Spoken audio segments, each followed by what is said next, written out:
네, 안녕하세요. 반갑습니다. 정석일 매니저입니다. 자, 오늘은 이제 제가 마지막 순서로 종목 소개를 좀 해드릴 거고, 오늘 일장 한마디는 역시 부동산 정책 기대감 지속된다입니다. 사실 오늘 시장은 좀 전체적으로 또 반등을 좀 하고, 어제 이제 인플레이션에 대한 좀 우려가 완화가 좀 되면서 시장이 조금 살아는 나고 있지만, 그래도 현재 시장에서 가장 크게 움직이고 있는 부분들은 역시나 이런 정책 관련된 모멘텀이다라고 말씀드리겠고, 최근에도 장이 안 좋을 때도 정책 관련주들은 좀 계속 움직였는데 아직 이 흐름들이 좀 지속되고 있다라고 보시면 됩니다. 그러면 그 중에서 역시나 뭐 이런 건설 부분이 또 계속 강력하게 순환을 좀 하고 있기 때문에 우리가 관련해서 수혜를 좀 받을 수 있는 종목들 역시 주목을 해야 된다라고 말씀드리겠고요. 오늘 저 역시 이제 그런 정책적인 부분에서도 향후 좀 수혜를 같이 받을 수 있는 종목 하나, 새로운 종목 하나 준비를 해봤으니까 잠시 후에 종목 한번 확인해 보시길 바라겠습니다. 자, 우선 이제 종목 리뷰를 좀 들어가 보도록 할 텐데, 오늘 제가 목표가 터치한 종목 첫 번째는 청담러닝이라는 종목이 목표가 터치를 좀 하게 됐습니다. 그래서 이 종목을 좀 보시게 되면 사실 청담러닝은 제가 2월 달에 장이 안 좋았을 때 조금 이제 전반적으로 탄탄한 종목이기 때문에 좀 짧게 보고 이제 접근을 하자라고 했었는데 사실 이제 보시게 되면 2월 달 이후로 그냥 쭉 횡보만 했습니다. 지수가 좀 빠질 때도 오히려 방어가 잘 됐었고 옆으로 그냥 쭉 횡보만 하다가 오늘 좀 이제 목표가까지 조금 달성을 하게 됐다라고 좀 보시면 되는데 최근에 청담런이 이렇게 좀 시장에 밀렸음에도 불구하고 계속 횡보한 이 흐름들을 좀 보시게 되면 어쨌든 상대적으로 굉장히 좀 탄탄하게 좀 흘러가고 있다라는 거 보실 수가 있는데 그 이유는 최근에 이제 청담러닝이 그 CMS 에듀랑 또 합병을 좀 하게 되면서 이제 학생 숫자가 더욱더 증가를 좀 할 수 있는 기대감들이 좀 있고요. 그리고 추가적으로 CMS 에듀에서 진행하고 있던 이런 코딩 사업, 코딩 교육이나 이런 부분들이 결국에는 요즘에 이제 더 코딩에 대한 교육이 높아지고 있기 때문에 그러한 부분에서 같이 시너지 합병 효과를 낼 수 있다라고 좀 말씀을 드렸습니다. 그래서 합병 시너지 효과를 낼 수 있기 때문에 그것 때문에 탄탄하게 좀 움직였던 상태였었고 실제로 청담러닝 같은 경우에는 실적이 또 꾸준하게 개선되고 있어요. 그래서 최근에 이제 오프라인 이제 학원이나 이런 데서도 리오프닝에 대한 기대치가 점점 높아지면은 실질적 이제 학생 수 연결로 이제 증가로 연결될 수가 있기 때문에 역시 청담러닝도 좀 탄탄한 종목이다 이렇게 좀 보시면 될 것 같고 오늘 1차 목표가 달성을 했는데 충분히 이제 좀 다시 한번 상승 흐름들을 좀 더 이어갈 수 있을 그런 종목이다라고 좀 보여집니다. 그래서 이 종목도 한번 관심 있게 지켜보시면 좋을 것 같아요. 지금 이제 리오프닝 관점으로 좀 보시면 좋을 것 같습니다. 자, 그리고 이제 두 번째로는 백산 요거 좀 볼 텐데요. 백산은 제가 이 종목은 1차 목표가 달성을 좀 하고 현재 최근에 조금 시장이 흔들리는 그 구간에서 살짝 상승폭을 좀 축소를 좀 했습니다. 그래서 백산은 제가 이제 그때 이제 리오프닝 관련된 좀 기대감이 있을 때 한번 편입을 해서 목표가를 달성을 좀 하게 됐는데 이 업체 같은 경우에 이제 신발, 이제 나이키나 이쪽으로 들어가는 신발 쪽을 또 생산해준 업체로서 제가 이제 말씀을 드렸었죠. 그래서 실질적으로 이제 우리가 미국이나 이런 데서는 이제 마스크를 또 해제를 좀 하고 우리 바깥 활동들이 많아지고 있다 보니까 이런 신발이라든지 또 혹은 의류라든지 이런 쪽에 주문이 다시 증가를 좀 하고 있다. 이 점을 말씀을 드렸는데 실제로 백산의 실적도 그래서 굉장히 잘 나왔습니다. 지난해 실적이 한 236억 정도 나와서 이제 전년하고 비교했을 때는 한 490% 정도가 증가를 한 거거든요. 그만큼 실적 성장에 대한 흐름들이 지속적으로 만들어지고 있는 상황이고 역시 리오프닝에 대한 이런 기대감들로 해가지고 충분히 다시 한번 올라갈 수 있을 만한 종목이다라고 보시면 될 것 같습니다. 그래서 오히려 이렇게 눌려 있을 때 이런 의류 관련돼서 뭐 백산 이런 종목들도 한번 체크를 하자 이렇게 말씀드리도록 할게요. 자, 그리고 마지막으로는 이거 PSK 좀 오랜만에 보겠습니다. PSK는 사실 이 종목도 이제 목표가 달성을 좀 했다가 이제 반도체 같은 경우에는 사실 최근 러시아 이슈로 인해 가지고 좀 유독 안 좋았던 섹터이기도 해요. 실제로 원자재 가격이나 이런 부분에 있어서 반도체에도 뭐 큰 타격이 없을 거다라고 생각하실 수 있지만 어느 정도 영향이 좀 있습니다. 그래서 시장에서 반도체에 대한 좀 투심이 조금 위축되고 하면서 전체적으로 상승폭을 조금 축소를 좀 하긴 했는데 이 PSK 같은 경우에는 지금 뭐 전반적인 삼성전자나 이런 국내 반도체 업체들의 투자에 있어서는 가장 필수적인 이런 그 장비를 생산하고 있다라고 보시면 될 것 같고 오늘 같은 경우는 소폭 조금 상승을 다시 이제 하고 있는데 지금 우크라이나랑 러시아의 회담이 이제 4차 회담이 진행 중인 상태인데 이번에 회담 관련해 가지고는 좀 긍정적인 재료들이 나옵니다. 예전 같으면은 뭐 회담을 한 번 하고 별로 성과가 없었다 뭐 이런 식으로 나올 가능성이 최근에 이게 반복이 됐었는데 이번에는 어느 정도 보상안이라든지 이런 것들도 논의될 수 있다라는 내용들이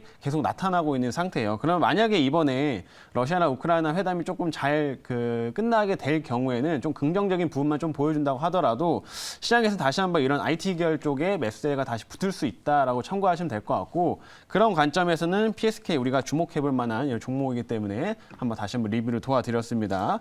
그래서 우선은 이렇게 이 종목까지 오늘 리뷰를 이렇게 마치도록 하겠고요. 오늘 이제 신규 종목 편입을 좀 해보도록 하겠습니다. 자, 저도 이제 부동산 관련된 수혜 종목을 좀 준비를 해봤고 현재가 한번 확인해 보겠습니다. 자, 저는 오늘 조금 빠지고 있는 상태에서 편입을 할 건데 지금 2,360원에 한국토지신탁이라고 하는 업체에 편입을 해볼 거예요. 자, 이 종목도 보시게 되면 최근에 한번 거래량을 좀 붙이면서 시세가 조금 나왔던 상태였습니다. 이제 주가가 한번 이제 쭉 빠지던 상태에서 최근에 이제 좀 거래량을 좀 붙이면서 이제 슬슬 좀 올라오고 있는 상황인데 이 토지신탁이라는 것 자체도 부동산 사업하고 밀접하게 연관이 되어 있는 업체고 또 재개발, 특히나 재건축 이런 부분하고 밀접하게 연관성이 높기 때문에 이 정책적인 수혜를 좀 받을 수 있는 그런 종목이다라고 좀 말씀을 드리도록 하겠고요. 제가 오늘 이 종목을 좀 편입을 그래서 바닥권에서 이제 좀 해보도록 하겠습니다. 자, 그럼 한국토지신탁에 대한 모멘텀은 제가 이제 준비한 자료 보면서 말씀드릴게요. 자, 오늘의 이제 종목은 한국토지신탁이라고 하는 업체고요. 이 업체 이제 사업부부터 말씀을 좀 드리면 이제 부동산하고 밀접하게 연관이 있다라고 말씀드렸는데 국내 1위의 이제 부동산 신탁 회사입니다. 이 신탁이라는 단어를 좀 이제 해석을 하면 이제 믿고 맡긴다라는 뜻인데 결국에는 이제 부동산을 이제 소유한 사람들, 그 소유자들이 이런 신탁회사한테 이제 그 소유권을 이전을 해가지고 그 신탁회사가 이제 개발을 하는 거죠. 개발을 해서 그 이익을 다시 나눠 갖는 이 방식이 이제 부동산 신탁이다라고 좀 보시면 될 것 같고 특히나 이런 신탁회사들은 전문적인 이런 지식들이 좀 있기 때문에 최근 들어서 이런 신탁을 맡기는 재개발, 재건축의 흐름들이 점점 증가하고 있다라고 보시면 될 것 같습니다. 근데 그 중에서 이제 이런 한국토지신탁이 국내 1위 업체이기 때문에 가장 수혜를 많이 받을 수 있다. 이렇게 좀 보시면 될 것 같습니다. 그래서 오늘 한국토지신탁 이렇게 사업분 이 정도로 말씀을 드리고 이제 다음 화면 보도록 할게요. 다음은 결국은 이 업체 일단 본업부터 제가 먼저 말씀드리면 이런 정비 사업의 지금 최근에 상태가 어떠냐 이것도 한번 체크를 해봐야 되는데 최근 들어서 이런 정비 사업의 수주가 정말 꾸준하게 증가를 좀 하고 있습니다. 특히나 한국토지신탁 같은 경우에는 원래 그 수도권 특히나 서울이나 이런 데는 원래 이제 대기업이 많이 참여를 하기 때문에 신탁회사들이 그렇게 많이 이제 사업권을 가져가진 않았어요. 근데 요즘에는 서울에서도 이런 그 한국토지신탁이 수주를 굉장히 많이 받고 있다라고 보시면 되는데 지금 여기에 있는 것들이 전부 다 이제 그 서울권에서 수주를 받은 내용입니다. 그리고 지난해 이제 수주 그 금액들을 보게 되면은 이 업체가 이제 받은 수주 실적이 2,584억이에요. 2,584억인데 이게 전년하고 비교했을 때는 20%나 증가한 수주 금액입니다. 그만큼 서울이나 수도권에서도 적극적으로 지금 재개발, 재건축 이런 흐름들이 진행이 되면서 이런 신탁회사들한테 맡기는 흐름들이 점점 강해지고 있다. 이렇게 좀 보시면 될 것 같고 그로 인해서 이런 본업도 탄탄하고 이제는 앞으로도 추가적인 수주들도 기대하면서 우리가 주목을 해볼 수 있을 만한 그런 종목이다. 이렇게 말씀드리겠습니다. 자, 그리고 다음 화면 보도록 할게요.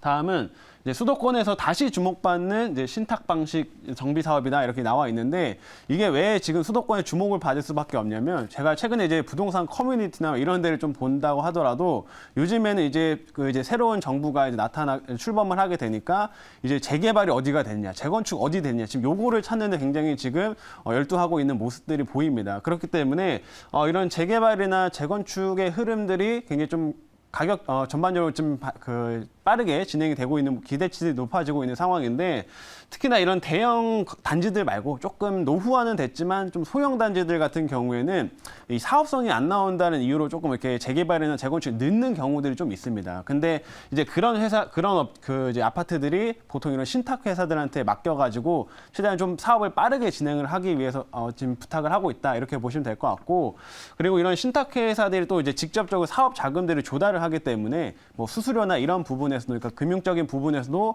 훨씬 이점을 가져간다라고 보시면 됩니다. 그래서 이런 좀 작은 규모의 아파트나 이런 데서도 이런 신탁 사업들이 요즘에 좀 부각을 받고 있다라는 거 그렇게 좀 참고하시면 될 것 같아요.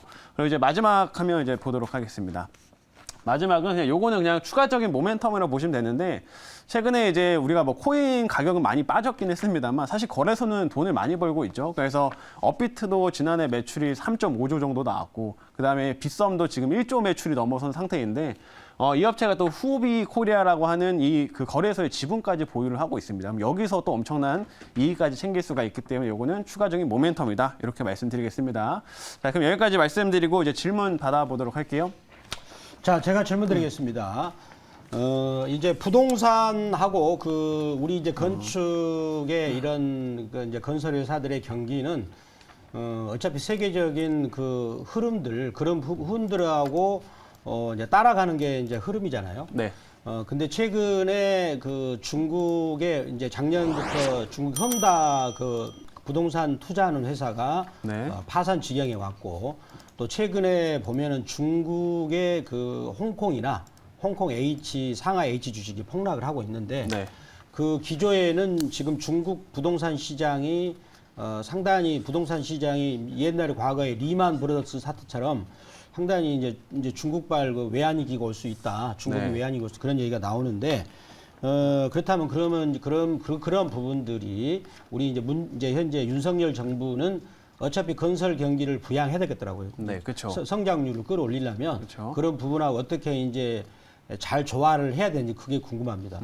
우선은 뭐 최근에 이런 이제 윤석열 당선인의 이제 이런 뭐 기사나 이런 것들을 좀 많이 보시게 되면은 이 부동산 관련된 뭐 정책들도 굉장히 많이 나오고 있습니다. 근데 최근에 나왔던 거는 지금 이제 서울의 오세훈 서울시장하고 해가지고 같이 협업을 해서 오히려 더 적극적인 뭐 재개발, 재건축을 더 추진을 좀 하겠다라는 얘기를 하고 있기 때문에 그런 관련된 뭐 모멘텀들도 좀 지속되고 있는 상황인데 중국 쪽의 뭐 부동산 같은 경우에는 최근에 이제 조금 헝다 사건으로 인해서 한번 좀 문제가 됐긴 했습니다만은 사실 이제 그것도 어느 정도 국가가 조금 관리를 하는 선에서 좀 무난히 지금 넘어간 단계라고 보시면 될 것 같습니다. 그래서 결국에는 부동산의 이제 헝다나 이런 문제들도 이제 그 연쇄적인 반응을 좀 일으키면서 뭐 무너지거나 하고 있지는 않기 때문에 오히려 그거에 대한 기대보다는 우리 국내 이런 정부 정책에 대한 모멘텀들을 더욱더 집중을 하실 필요가 있다. 이렇게 말씀드리도록 하겠습니다.